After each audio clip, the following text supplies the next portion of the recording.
What up, guys? Welcome back to my YouTube channel. I'm Matt Wyatt. So, I went out to go see the new film called A Quiet Place Day One, and it's written and directed by Michael Sarnoski, who previously directed the Nick Cage film called Pig, which I recommend checking it out. It's a great drama suspense film, and Nick Cage was phenomenal in the movie. And when I found out that he was signed on to do a standalone story, I was intrigued by it because I think he's a very good filmmaker, and I love the first two A Quiet Place movies that was directed by John Krasinski. So in Quiet Place Day One, you're following Lupita Nyong'o's character Sam, who gets trapped in a New York City during the invasion of alien creatures.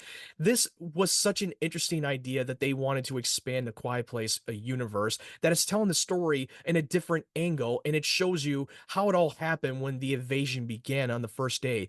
They don't try to time jump or anything because in the first two A Quiet Place movie, you follow John Krasinski and his family who's already been through this and already knows what they're up against, and they had to communicate through sign language. And then they were in originally when you saw the flashback in day part two, they were in a small town. But in this one, you're following a different the side of the U.S. that is taking place in New York City, where everything is loud in that city, and it was a ground zero for the alien creatures to come and slaughter everyone left and right because they're so irritated by the ultrasound, and you cannot be this loud because if you're so loud, they will kill you at an instant. They're very fast, they're very ruthless, and I love how the creature design looks. And I love how the way that they set up Lupita Nyong'o's character for the first 10 minutes of the film before the invasion begins. You get a lot of great characterization of her backstory. You really felt for her, and I don't want to give away too much about her backstory because it was a little sad and it was very compelling at the same time, and I really enjoyed it. And Lupita Nyong'o is a terrific actress, and she was the right fit to play this role, especially when she's for her performance wise, when she had to be very quiet in how they are able to handle the subtlety of the facial expression and communicating without any dialogue. And her character comes across with Joseph Quinn's character. We meet on it through the midpoint of the film, and now they both had to survive and go out in this crazy journey to go to the boat and try to get out of the city. And that's been their task, is to find a way to get out of the city after the military has bombed the bridges so that none of the creatures can get out or spread across the US, even though that there has been a lot of cities have been invaded across the world. I really love how it was done on a smaller scale. I love how it was more of a self-contained story. Now, let me get into some of the negatives out of the way first. It was a little bit odd that the main characters that we follow, they were able to pick up of what they can or cannot do, that they cannot make any loud noises, otherwise that they would come and kill them instantly. Because this is the first day that they invaded, and they have no idea what the hell to do. And it was kind of strange that they were able to survive and be able to pick it up very quickly and put two and two together. I don't know. That's just me being a little bit nitpicky. But don't get me wrong, I love Joseph Quinn in this movie. I enjoyed his screen time with Lupita Nyong'o and their chemistry. But the problem is, his backstory wasn't really mentioned that much, and there's not enough characterization to really make me feel emotionally compelled by him himself.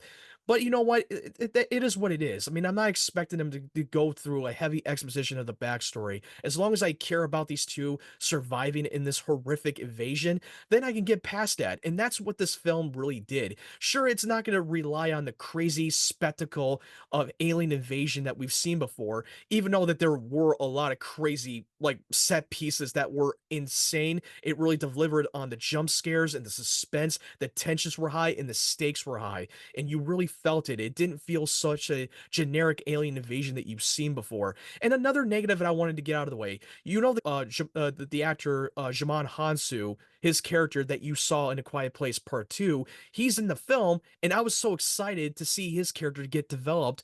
But unfortunately, he didn't really have as much screen time. He's only in there for like two small scenes. That everything you saw, it was pretty much in the trailer. That was one of my big disappointment, that we didn't get a lot of him in this movie. But you were falling more on Joseph Quinn and Lupita Nyong'o throughout the whole movie, and their screen time was so great. It was emotionally compelling. You get a lot of small like a character growth, a small little humor moment, a small little emotional touching moments, and it has a great good humor with the subtlety of it, and it really did not disappoint. And throughout the whole movie, you kind of forgot about the aliens when you spend a lot of time with these two. And the one character that really stood out the most, and I know a lot of people are going to say this for those of you, for you guys out there who have seen the movie, the cat, Sam's cat named Frodo, which I forgot that the cat's name was Frodo. That was like, wait a minute, are they doing a little bit of a reference to Lord of the Rings? That was that was a little cute and a little bit on the nose, but it was not enough. It was not a, like a make or break thing.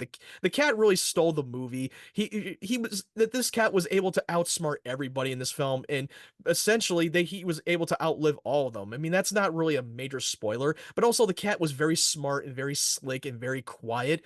Where if imagine try having dogs around and they make a barking noise and they're screwed. I mean, I don't know how well that the dogs can survive out in the apocalypse. And I'm someone who's not a cat person. I'm not a big fan of cats. I'm more of a dog person. But this is one of the exceptions I will do. Well, would I risk my life for the cat? No. That's just me. But overall, this movie is really good. It was a self-contained story that you don't have to require yourself to watch the first two A Quiet Place movie to understand what's going on in this world, because you can literally jump right in it completely blind and still enjoy the experience, because they don't bring in a lot of these characters that we've seen in the first two. They really told an original story with a very compelling characters that we haven't heard of before, and they were able to expand it, and they did it well. And it was not the first time that Paramount has done something like this, because they did the Cloverfield spinoff, because the first Cloverfield, the original one, became a cult following, and they decided to expand it, and they had 10 Cloverfield Lane, which was another self-contained story with an original characters. So they did something similar to that, and I think that this is a movie that you should definitely go see, even though that this movie is not like on the same playing field as A Quiet Place Part 1 and 2, because I thought those were superior, but this is a worthy installment as a prequel standalone story, and I'm hoping for more.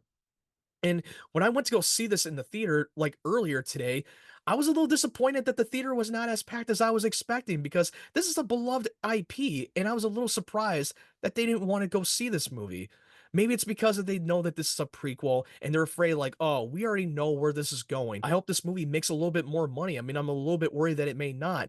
And after this movie, you're probably gonna be compelled to watch A Quiet Place Part 1 and 2 after you come out of this, even for some of you out there who have not seen the first two movies. I thought like John Krasinski did a great job of being credited as a producer. He's clearly hands-on, even though he's not directing the film. But I'm glad that they were able to get a different director that can still carry on John Krasinski's vision. And I'm hoping that we get A Quiet Place Part 3, because the last time we had a Quiet Place movie was like, I think it was like back in like 2021, and was in the post-pandemic, and it's been the last few years. And I know that John Krasinski has an idea for Part 3, and I hope he gets on with it, because I'm dying to see the third installment so badly. But this was a great way to expand the franchise without making it too much of a gimmick. If I were to grade this, I would give it like an 8 out of 10. It's not my top 10 or top 5 favorite movies of the year, but it's definitely a damn good movie that you should go see. It's like, I think it's like an hour 30 or 40-minute runtime, kind of like similar runtime as the first two movies. Now, what did you think of Quiet Place Day 1? Did you love it or did you not like it? I would love to hear your take on the movie, and tell me why you liked it or why you didn't like it. Leave me your thoughts in the comment section below. Make sure you hit that subscribe button and help me reach 500 subscribers. That's my goal. I would really appreciate it if you guys do. And if you like this video, make sure you hit this like button. So if you want to follow my social media platforms, the link tree will be down in the description down below. I hope you guys have a great 4th of July, because it's going to be coming up this week. I hope you guys have a great day, great evening wherever you're from, and I hope you guys stay safe and take care.